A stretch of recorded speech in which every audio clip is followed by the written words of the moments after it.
Luke Fox, NHL writer for Sportsnet.ca, joins us now. And Luke, are we making too little of the fact that all these guys do need contracts just because Kyle Dubas said, we got this, don't worry? Yeah, I don't think there's any reason to panic yet. It is interesting. I mean, these are the three biggest, contracts the Leafs need to get settled. And I mean, they're the three kind of cornerstones of that forward group. It's great that they added John Tavares, but the whole point is to draft and develop and sign long-term your own guys. And if you get into a contract holdout situation, then there's reason to panic. But I think as long as William Nylander gets signed before the start of camp, it's fine. There's time right now. He's not the only one. There's Dylan Larkin in Detroit, for example, who's, going to be the face of that franchise, and he's unsigned. So there's no reason to hit the panic button yet. But the longer it goes, the more tense a Leafs fan might get. And the thing, Luke, that I loved about your articles last week is that you probably made a lot of Leaf fans just take a breath, because you said, well, while you were visiting with all these players at the Mitch Marner Assist Fund gathering, that they are in talks. Auston Matthews and Mitch Marner are in talks, and that felt good, I'm sure, if you're a Leafs fan. I've never gotten so many likes on a tweet when all I did was tweet that Auston Matthews says he's in contract negotiations with the Maple Leafs, and it got over 1,000. And I think I only have maybe 3 or 4 followers, so that says a lot. Leafs fans are just, I understand the urgency a fan might feel to just they can sleep a little bit better at night when the face of the franchise is locked up for 8 years. But I have no reason to doubt that, Auston Matthews is a top priority. And being around those guys, Thursday night, Mitch Marner held a little charity gathering, and Morgan Riley was there, and Auston and Mitch, and some former Leafs, JVR and Matt Martin came back into town to support Mitch. And just the feeling you get, how they interact with each other and everything. This is a tight group. These guys are friends beyond, just teammates. And there's definitely you sense that they want to be here, all of them, long term, and that they're in this for the long haul, and they want to build something special. And they all talked about, being very dissatisfied with how the playoffs ended, back-to-back first-round exits. And they really feel like they're building towards something bigger, and that's something the city should get excited about. And I think we got a little taste of that in seeing the Marlies win the championship, and the fact that Kyle Dubas has taken over. I rarely, when you ask a player a question about a new GM, usually they just fluff it off and kind of like, well, that they're in an office somewhere. They don't really affect my day to day. But the way these guys kind of light up about the fact that Dubas is in charge was really intriguing to me. He had a one-on-one with Morgan Riley last week because Morgan was back in town for Mitch's thing, and then also Nazem Kadri got married over the weekend. So that was another reason a lot of guys were kind of back in town in July. And, they just kind of light up talking about how Dubas will sit down with them and explain his vision and his plan for the future. And I really think we're seeing a really good nucleus here with the Toronto Maple Leafs, and they're all kind of buying in. So I don't think there's any reason to worry. Yes, all 3 guys need new contracts between now and the end of next summer. But I don't think there's any reason to doubt that at this point. Yeah, especially with the narrative that John Tavares did take a little bit of a discount to come home to Toronto, kind of setting an example that if you want to win, if you want to be good for a long time and have that sustained success in the NHL, sometimes you need to make concessions. And if you have players, as you said, that are your actual friends, your family outside of your family, not just teammates, you're more willing to go all in with a group like that. But if Auston Matthews doesn't get signed or doesn't get his extension or his contract after his entry-level contract, which is up next year, prior to this season, if he stumbles again in the postseason like we saw him do last year, is there any chance that lowers his value even if he has a standout regular season again? It could slightly. I really think that he's going to get done this summer just because you look back to last summer, and that seems to be the trend, right? These franchise centers, Jack Eichel and Connor McDavid, both got signed before they even played a single shift of their contract year. Mm-hmm. So I'd be a little bit surprised if he doesn't get done this summer. And, the fact that he didn't have a great, playoffs versus Boston, but he did have a great one in his rookie year. Yep. And I think we have to remember that he did suffer 3 different injuries and missed 20 games. I don't think he was at 100%. And I think the fact that, he's had a full, long summer, it's already been 3 months to kind of rest up that shoulder, to kind of get away, clear his head, and get back with a vengeance back on the ice training. I think he's going to have an absolutely killer year. He averaged more than a point per game last season. And yes, his playoffs weren't great. You're absolutely right. But, there's lots of examples of other young players. Like, we need to remind ourselves that the kid's 20 years old. Right. Steve Yzerman is a great example. Alex Ovechkin, he's always been a decent playoff performer, but it took the Capitals forever to finally break through. So there needs to be a little bit of patience. I know people are going a little bit crazy, and Vegas has the Leafs all of a sudden as the Cup favorites, but I don't think in the Leafs' eyes, Auston Matthews went down too far in their eyes just by his performance versus Boston. I still think they believe he's an absolute, special talent, and the fact that his two-way game is developing, I think a full healthy year, he's gonna put up crazy numbers this season. There is some chatter that he will be separated from playing on a line with Hyman and being replaced by Marleau on the Matthews line. So it would look like Marleau, Matthews, Nylander. How much of an impact will that have on not only Matthews, but on Hyman, because they've been so good together? They have been good together, but there's always been that underlying sense that Matthews has been a little bit dissatisfied, and we're speculating here. Right. But that, when, there's some rumblings about Babcock and Matthews maybe not being quite on the same page, that's one of the examples. Is maybe Matthews wants to play with someone besides Hyman, and Hyman does do the dirty work. He goes and gets the puck, as Mike Babcock says. He grinds in the corners and retrieves the puck. But when I asked Matthews about the switch, because that is the plan, Babcock said it after the Tavares signing, is to have Marleau playing with Nylander and Matthews, and Hyman would be on the line with Tavares and Marner. Matthews said, he can finish, and that really stuck out to me regarding Patrick Marleau. He's like, it'll be great to play with a guy who can finish, and he didn't slag Hyman, but there's kind of that read between the lines sense. That little bit of shade. Yeah, well, I wouldn't call it shade, but I think he's just pumped because him and Patrick Marleau are close off the ice, but Marleau scored 27 goals, and even though he's an older player, he has great hands. He has great speed for a man of his age, and I think Matthews is pretty excited that if the puck gets on his stick, there's a better chance of him finishing than Hyman. And what Hyman does is very valuable, but he was probably miscast in a lot of people's eyes as a top-line winger, whereas Patrick Marleau isn't. But what I will say about Hyman is he did do the dirty work, and you were looking at a kid, as you say, in Matthews, who had 3 different injuries, sitting out 20 games. At least one of those was a concussion.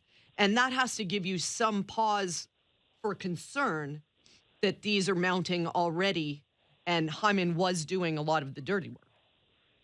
Yeah, no, and he also kills penalties. Like, Hyman does a lot of things, and also when you consider that he's a $2.25 million player, his value far exceeds that. I think when you're a skilled player like Matthews, though, you get excited by the opportunity to play with a guy who's probably going to go in the Hall of Fame in Patrick Marleau, and have a winger of that caliber. He's not going to get Marner on his line, so Marleau's probably the next best option. And the fact that we're talking about 3 guys who could all be all-stars at some point in their career in Nylander, Matthews, and Patrick Marleau. That's a ridiculous line. And then Tavares, Marner, and Hyman, it will also be a crazy line. Like, the Leafs forward depth is probably the best in the league. As far as Matthews' injuries, yes, I think it is a concern. 3 separate injuries.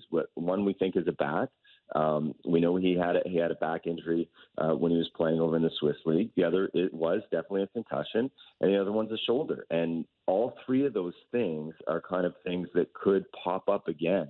So yes, there is a little bit of concern for sure, and which is another reason why I think he will be encouraged to get an 8-year deal. I think once you have an injury, you kind of realize your own mortality, and you like the security. And hockey players always tend to go for the security of a long-term deal as opposed to something short and then knock the next one out of the park. So I would expect an 8-year deal, and I think probably some health scares this past season would probably get into his head a little bit and make him want to get the security of 8 years. Chatting with Luke Fox, NHL writer for Sportsnet.ca here on the Jeff Blair Show with Ford and Docking. You mentioned Marner, and it's a pretty simple question, but it seems as though playing with John Tavares is going to make him even more valuable and really just highlight the skill set that he has. We already know that he had a knack for finding people and putting them in positions to score. But this, when you play with players of the caliber of Tavares, it can only up your value as well. You would think. I mean, anyone who's played with Tavares seems to go on to have. Are you laughing because of the players that have played with him? Look what he's done for Matt Molson and Kyle Okposo, and this past season, Josh Bailey ended up getting a crazy great extension with the Islanders. I mean, you get on Tavares' wing and good things happen. Now, this is all in theory, right? And it's great to daydream about this in July and August if you're a Leafs fan. Marner was asked a question. He's like, well, do you think 90 points is possible? Do you think 100 points is possible? Because that's the kind of thing you can think about, but you don't really know if they're going to click. Right. The one thing with Babcock is he loves pairs, even when he's talking about forwards. He tries to look for pairs. And Marner kind of was lost. Matthews had Nylander, JVR and Bozak had each other, but he was, throwing Marner, trying different combinations, and then he finally clicked with Kadri. Those two really kind of clicked in the last couple of months of the season. So he's hoping for the same thing. I mean, it's hard to imagine someone not playing well with John Tavares just because of his history, but you never know. And yeah, the idea that those two could just run rampant over the league. I mean, and it's an interesting question. Which line is going to put up more points? Yeah, it's going to be a race almost. Yeah, and which line do you call your number one line? It's kind of a toss-up. But the interesting thing about Marner was they called him in, and he said he didn't even know why he was called in. He just said he was asked to do some drills for about 20 minutes, and they were going to film it, and he didn't know what the video was being used for. And then he said over the weekend that he discovered it was used in that recruiting meeting to show Tavares. So this is the grand plan. Marner was kind of used as bait almost. Like, look at what this kid can do. Look how what a great passer he is. And Marner's mission is to shoot more, because Tavares is as great of a shooter as he is. He can also set Marner up. So Marner feels a little bit of pressure that he needs to get his shot a little heavier and be ready to fire it a little bit more often, because his natural instinct is to pass. I love that the front office essentially made Marner participate in what can only be compared to an old school like dating video. You know how before there was like Tinder and Bumble and like OkCupid and that stuff? It was like you would record yourself on VHS and you see them sometimes on YouTube, like the old videos of someone being like, hi, I'm Tom and these are my likes and dislikes, but they're courting Tavares with Marner without him even knowing about it. I love that.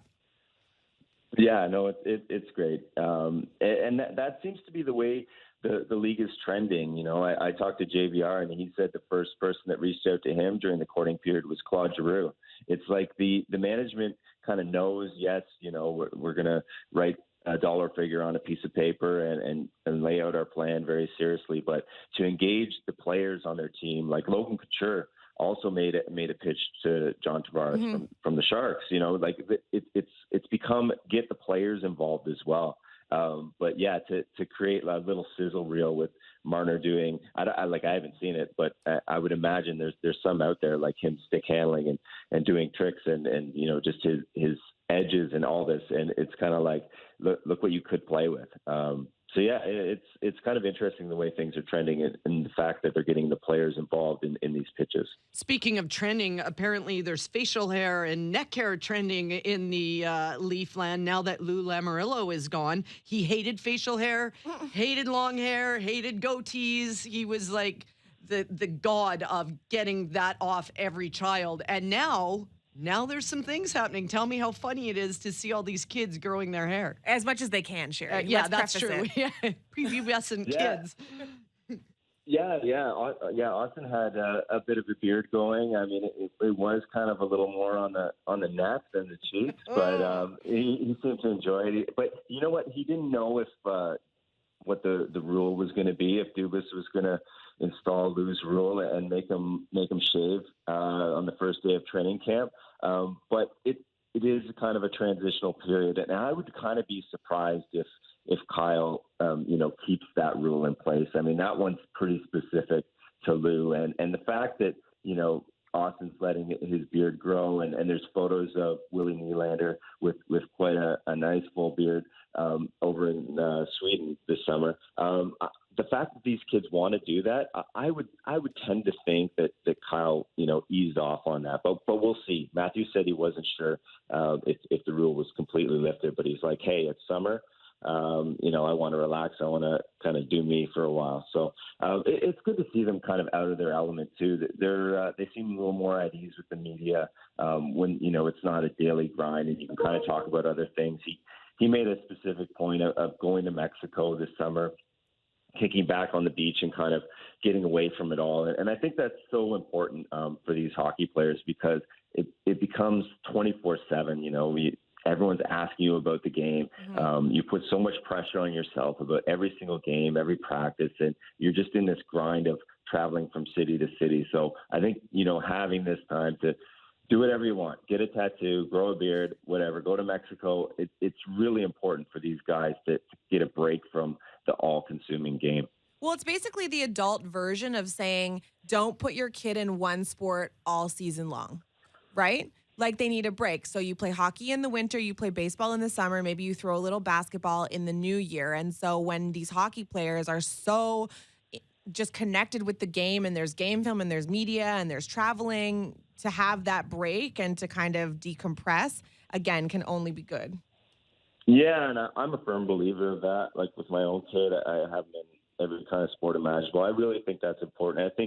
I think people are starting to realize that, like coaches and stuff like that, for kids. I think it swung too far one way, where it was like you have to be in hockey camp all summer. I think people are starting to realize, no, it's okay. You can be a well-rounded athlete. Like Mitch Marner said that, he went to Muskoka and spent a lot of time wake surfing. And it's like, that's great. Do something else. So it's good that these guys, even at that elite level, get a chance to do things away from the ice. Yeah, do something else, but cervezas for the adults only, kids. That's where we draw the line here on Sportsnet 590. Luke, we're going to let you go. Thanks so much for joining us. Have an amazing week, okay? Yeah, have a great day.